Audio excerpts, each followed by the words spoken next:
நண்பர்களுக்கு வணக்கம். நாம் இன்று அழகும் வீரமும் பணிவும் ஒன்றாக பிறந்த இளவரசன் மகாபாரத நகுலன் வரலாறு பற்றி தான் பார்க்க போகிறோம். மகாபாரதம் என்று சொன்னவுடன் நம் நினைவிற்கு முதலில் வருபவர்கள் அர்ஜுனன், பீமன், கர்ணன், கிருஷ்ணர் போன்றவர்கள்தான். ஆனால் பாண்டவர்களில் ஒருவர் மட்டும் தனது வீரத்தை பற்றி ஒருபோதும் பெருமை பேசவில்லை. தனது அழகை பற்றி கூட அவர் தற்பெருமை கொள்ளவில்லை. அமைதியாக இருந்து குடும்பத்திற்காக வாழ்ந்த ஒரு மாபெரும் வீரர் அவர்தான் நகுலன். ஒரு மனிதன் அழகாக இருப்பது சாதாரணம், வீரனாக இருப்பதும் சாதாரணம். ஆனால் அழகு, அறிவு, பணிவு, வீரம், கருணை, தர்மம் இந்த 6 குணங்களும் ஒரே மனிதனிடம் இருந்தால் அதுவே நகுலன். இன்று நாம் அவரது வாழ்க்கை பயணத்தை தொடக்கம் முதல் அறிந்து கொள்ளப் போகிறோம். ஹஸ்தினாபுரத்தை ஆண்ட மன்னர் பாண்டு வீரத்திலும் நீதியிலும் புகழ் பெற்றவர். ஆனால் ஒரு நாள் வேட்டையாட சென்றபோது தவறுதலாக முனிவரை மானாக நினைத்து அம்பு எய்தினார். உயிர் பிரியும் முன் அந்த முனிவர் மனைவியை அணுகும் நேரத்தில் உனக்கும் உயிர் பிரியும் என்று சாபம் அளித்தார். அந்த சாபம் பாண்டுவின் வாழ்க்கையை முற்றிலும் மாற்றியது. அரசாட்சியை விட்டு தனது 2 மனைவிகளான குந்தி மற்றும் மாத்ரியுடன் காட்டிற்கு சென்று தவ வாழ்க்கையை தொடங்கினார். ஒரு நாள் பாண்டு மிகுந்த கவலையுடன் குந்தியிடம் கூறினார், எனக்கு வாரிசுகள் இல்லாமல் என் வம்சம் முடிந்து விடுமோ என்றார். அப்போது குந்தி துர்வாச முனிவர் தமக்கு கொடுத்திருந்த அதிசய மந்திரத்தை பற்றி கூறினார். அந்த மந்திரத்தை உச்சரித்து எந்த தெய்வத்தை வேண்டுமானாலும் அழைத்து அவர்களின் அருளால் குழந்தையை பெற முடியும் என்றாள். அந்த மந்திரத்தின் மூலம் குந்தி தர்மதேவர், வாயுதேவர், இந்திரன் ஆகியோரின் அருளால் யுதிஷ்டிரர், பீமன், அர்ஜுனன் ஆகியோரை பெற்றார். இதை பார்த்த மாத்ரியின் மனதிலும் தாயாக வேண்டும் என்ற ஆசை எழுந்தது.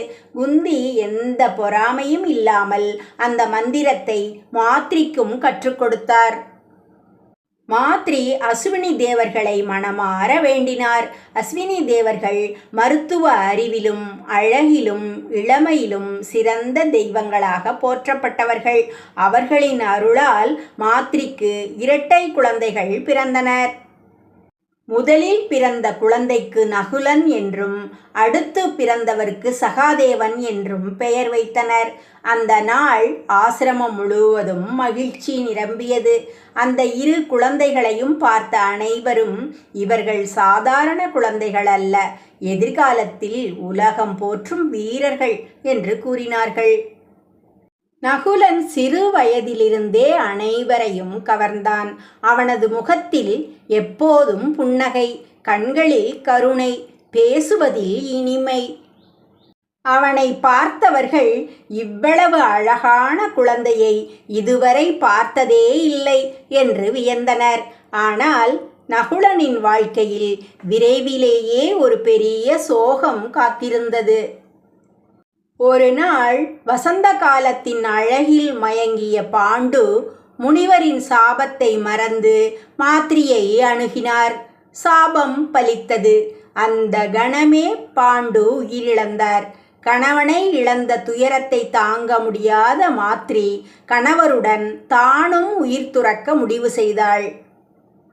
பிரியும் முன் தனது 2 குழந்தைகளையும் குந்தியிடம் ஒப்படைத்து, இவர்கள் இனி உன் குழந்தைகள், என் பிள்ளைகளாக அல்ல, உன் மகன்களாக வளர்த்துவிடு என்று கண்ணீருடன் கூறினார். அவ்வாறு நகுலனும் சகாதேவனும் தாயை இழந்தனர். அதன் பிறகு குந்தி தேவி 5 பேரையும் எந்த வேறுபாடும் இல்லாமல் சமமாக வளர்த்தார். நகுலன் ஒருபோதும் நான் மாத்ரியின் மகன் என்று தனித்து பார்க்கவில்லை. அவருக்கு யுதிஷ்டிரர் ஒரு தந்தை போலவும், பீமன் ஒரு பாதுகாவலர் போலவும், அர்ஜுனன் நெருங்கிய நண்பன் போலவும், சகாதேவன் உயிரின் பாதி போலவும் இருந்தனர். காலம் நகர்ந்தது. 5 பாண்டவர்களும் வளர்ந்து ஹஸ்தினாபுரம் திரும்பினர். அங்கேயே அவர்களின் வாழ்க்கை புதிய திருப்பத்தை நோக்கி நகர்ந்தது. ஆனால் அவர்களை எதிர்கொள்ள காத்திருந்தவர்கள் துரியோதனனும் சகுனியும். அவர்களின் பொறாமை இன்னும் தொடங்கவில்லை. ஹஸ்தினாபுர அரண்மனையில் 5 பாண்டவர்களும் 100 கௌரவர்களும் ஒன்றாக வளர்ந்தனர். ஆனால் அந்த நட்பின் பின்னால் ஒரு பெரிய பொறாமை மெதுவாக வளர்ந்து கொண்டிருந்தது. துரியோதனனால் பாண்டவர்களின் திறமையை சகித்து கொள்ள முடியவில்லை. அந்த சமயத்தில் அரசகுமாரர்களுக்கு ஆயுத கல்வி கற்பிக்க குரு துரோணர் அழைக்கப்பட்டார். துரோணரின் குருகுலத்தில் அனைவரும் தங்கள் திறமையை வெளிப்படுத்தத் தொடங்கினர். அர்ஜுனன் வில்வித்தையில் சிறந்தான். பீமன் கதாயுதத்தில் ஒப்பற்றவனாக உயர்ந்தான்.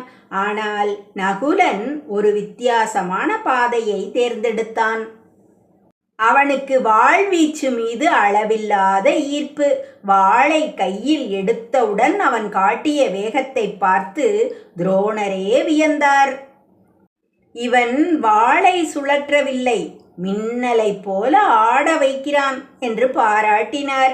அது மட்டுமல்ல, நகுலனுக்கு குதிரைகள் மீது அளவில்லாத பாசம் இருந்தது. குதிரையின் நடை, அதன் உடல்நிலை, வேகம், மனநிலை அனைத்தையும் ஒரே பார்வையில் அறிந்து விடுவான். காயமடைந்த குதிரையையும் சிகிச்சை அளித்து குணப்படுத்தும் திறன் அவனுக்கு இருந்தது. அதனால் அரண்மனையில் இருந்த சிறந்த குதிரை பயிற்சியாளர்களே நகுலனிடம் ஆலோசனை கேட்க ஆரம்பித்தனர். அவரை பார்த்து அனைவரும் இவன் ஒரு வீரன் மட்டுமல்ல, உயிர்களை நேசிக்கும் கருணையுள்ள மனிதன் என்று புகழ்ந்தனர். ஒரு நாள் துரோணர் மாணவர்களின் திறமையை சோதிக்க ஒரு போட்டியை நடத்தினார். ஒவ்வொருவரும் தங்களின் சிறந்த ஆயுதத்துடன் களமிறங்கினர். நகுலன் கையில் வாளுடன் நின்றபோது அவனுடைய அசைவுகள் மின்னலைப் போல இருந்தன. அவன் தாக்கிய வேகத்தை எதிரிகள் புரிந்து கொள்ளும் முன்பே அவர்களின் ஆயுதங்கள் தரையில் விழுந்துவிட்டன. அதை பார்த்த துரோணர், நகுலா, வாழ்வீச்சில் உனக்கு இணையானவர்கள் மிக குறைவு என்று பாராட்டினார். அதே நேரத்தில் துரியோதனனின் மனதில் பொறாமை மேலும் அதிகரித்தது. பாண்டவர்களில் ஒவ்வொருவரும் ஒவ்வொரு திறமையில் சிறந்து விளங்குகிறார்கள். இவர்கள் உயிருடன் இருந்தால் ஒரு நாள் அரியணை நமக்கு கிடைக்காது என்று எண்ணினான். சகுனியும் அந்த எண்ணத்தை தூண்டினான். இப்போது அவர்களை அழிக்கவில்லை என்றால் இனி முடியாது என்று அவன் துரியோதனனை தூண்டினான். சில ஆண்டுகள் கழித்து ஹஸ்தினாபுரத்தில் மக்களின் மனதை வென்றவர்கள் பாண்டவர்கள் ஆனார்கள். இதனால் துரியோதனன் ஒரு கொடிய சதியை திட்டமிட்டான். அதுதான் லட்சக்கிரகம்.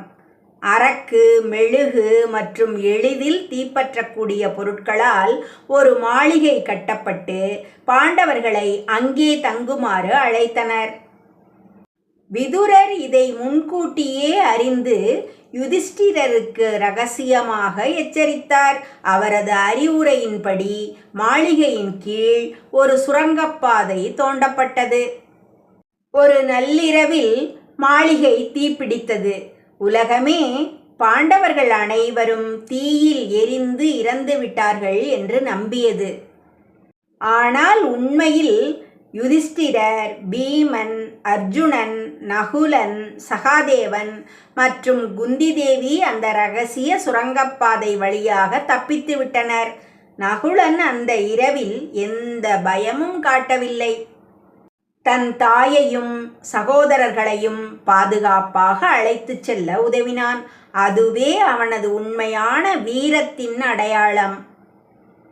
அந்த நாளில் இருந்து பாண்டவர்கள் தங்கள் அடையாளத்தை மறைத்து வாழத் தொடங்கினர்.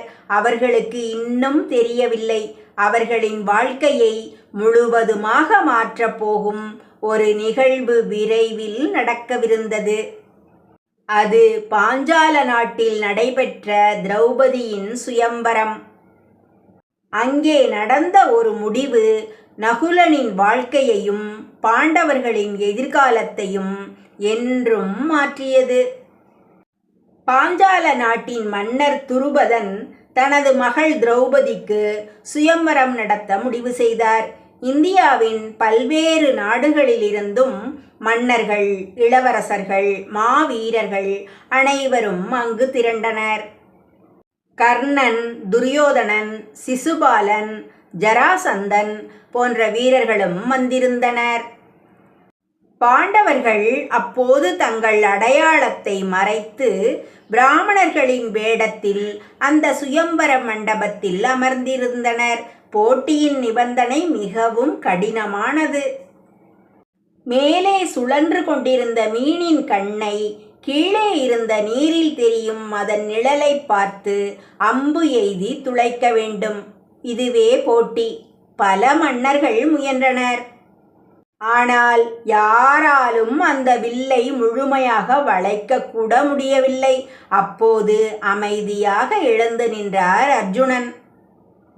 அவருடைய அம்பு ஒரே கணத்தில் பறந்து சென்று மீனின் கண்ணை துளைத்தது. மண்டபம் முழுவதும் அதிர்ந்தது. திரௌபதி வெற்றியாளரான அர்ஜுனனின் கழுத்தில் மாலையை அணிவித்தார். பாண்டவர்கள் திரௌபதியுடன் தாங்கள் தங்கியிருந்த குடிசைக்கு வந்தனர். வெளியே இருந்த குந்தியிடம், அம்மா, இன்று ஒரு அரிய பொருளை கொண்டு வந்திருக்கிறோம் என்று கூறினர். உள்ளே என்ன இருக்கிறது என்று பார்க்காமல் குந்தி, எதை கொண்டு வந்திருந்தாலும் 5 பேரும் சமமாக பகிர்ந்து கொள்ளுங்கள் என்று கூறிவிட்டார். அந்த வார்த்தையை தர்மமாக கருதிய பாண்டவர்கள் மகரிஷி வியாசரின் ஆலோசனையுடன் திரௌபதியை 5 பேரும் மனைவியாக ஏற்றுக்கொண்டனர். நகுலன் இந்த முடிவை எந்த எதிர்ப்பும் இல்லாமல் ஏற்றுக்கொண்டார். ஏனெனில் அவருக்கு சகோதர ஒற்றுமைதான் வாழ்க்கையின் மிகப்பெரிய செல்வம். சில ஆண்டுகளுக்கு பிறகு திருதராஷ்டிரர் பாண்டவர்களுக்கு காண்டவ பிரஸ்தம் என்ற வறண்ட நிலத்தை வழங்கினார். ஆனால் கிருஷ்ணரின் வழிகாட்டுதலுடன் அந்த நிலம் உலகமே வியக்கும் இந்திரபிரஸ்தம் என்ற அற்புத நகரமாக மாறியது. மக்கள் அனைவரும் இப்படிப்பட்ட நீதியான ஆட்சி இதுவரை பார்த்ததில்லை என்று புகழ்ந்தனர். யுதிஷ்டிரரின் புகழ் நாளுக்கு நாள் உயர்ந்தது. ஒரு நாள் யுதிஷ்டிரர் ராஜசூய யாகம் நடத்த முடிவு செய்தார். அதற்கு முன் 4 திசைகளிலும் இருந்த மன்னர்களை வென்று அவர்களிடம் இருந்து அங்கீகாரம் பெற வேண்டும். அதற்காக வடக்கு அர்ஜுனன், கிழக்கு பீமன், தெற்கு சகாதேவன், மேற்கு நகுலன் இந்த திசைகளில் அனுப்பப்பட்டனர். நகுலன் தனது படையுடன் மேற்கு நோக்கி புறப்பட்டார். அவர் சென்ற இடங்களில் முதலில் போரை கேட்கவில்லை. நாம் அனைவரும் தர்மத்தின் கீழ் ஒன்றுபட்டு வாழ்வோம் என்று சமாதானத்தை முன்வைத்தார். பல மன்னர்கள் அவரது பணிவையும் நீதியையும் கண்டு போரே இல்லாமல் யுதிஷ்டிரரின் ஆட்சியை ஏற்றுக்கொண்டனர். சிலர் மட்டுமே போருக்கு வந்தனர். அவர்களையும் நகுலன் தனது வாள் வீரத்தால் தோற்கடித்தார். வெற்றி பெற்ற பிறகும் தோற்ற மன்னர்களை அவமதிக்கவில்லை. ஒரு அரசனின் கடமை மக்களை பாதுகாப்பது, பழிவாங்குவது அல்ல என்று கூறி அவர்களை மரியாதையுடன் நடத்தினார். இதனால் அவர் சென்ற நாடுகள் அனைத்திலும் மக்கள் அவரை நேசிக்கத் தொடங்கினர். அளவில்லாத செல்வம், குதிரைகள், யானைகள், பொற்காசுகள், இரத்தினங்கள் ஆகியவற்றை இந்திரபிரஸ்தத்திற்கு கொண்டு வந்தார். யுதிஷ்டிரர் பெருமையுடன், நகுலா, நீ வெற்றியை மட்டுமல்ல மக்களின் இதயத்தையும் வென்று வந்திருக்கிறாய் என்று பாராட்டினார். ராஜசூய யாகம் மிகச் சிறப்பாக நடைபெற்றது. ஆனால் அந்த வெற்றியே துரியோதனனின் மனதில் பொறாமையை நெருப்பாக மாற்றியது. இந்திரபிரஸ்தத்தின் செல்வச் செழிப்பையும் பாண்டவர்களின் புகழையும் பார்த்த துரியோதனன் இவர்கள் இவ்வளவு உயரத்தில் இருக்கக்கூடாது என்று முடிவு செய்தான். அந்த முடிவின் விளைவாக மகாபாரதத்தின் மிக கொடிய நிகழ்வு ஒன்று நடந்தது. சூதாட்டம். அந்த ஒரு சூதாட்டம் பாண்டவர்களின் அரசையும் செல்வத்தையும் சுதந்திரத்தையும் பறித்தது. போரில் இவர்களை வெல்ல முடியாது, வஞ்சகத்தால் மட்டுமே வீழ்த்த முடியும் என்று சகுனியுடன் சேர்ந்து சூழ்ச்சி தீட்டினான். யுதிஷ்டிரருக்கு சூதாட்ட அழைப்பு விடுக்கப்பட்டது. சகுனியின் தந்திரமான பகடைகளால் யுதிஷ்டிரர் ஒன்றன் பின் ஒன்றாக தனது செல்வம், ராஜ்யம், சகோதரர்கள், தன்னையும் இறுதியில் திரௌபதியையும் பணயம் வைத்து இழந்தார். அரசவையில் திரௌபதி அவமதிக்கப்பட்ட போது நகுலனின் இதயம் நொறுங்கியது. வீரனாக இருந்தாலும் அண்ணன் யுதிஷ்டிரரின் கட்டளையை மீற முடியவில்லை. அன்று பாண்டவர்கள் அனைவரும் மனதில் ஒரு சபதம் எடுத்தனர். தர்மம் வெல்லும் வரை இந்த அவமானத்தை மறக்க மாட்டோம் என்று.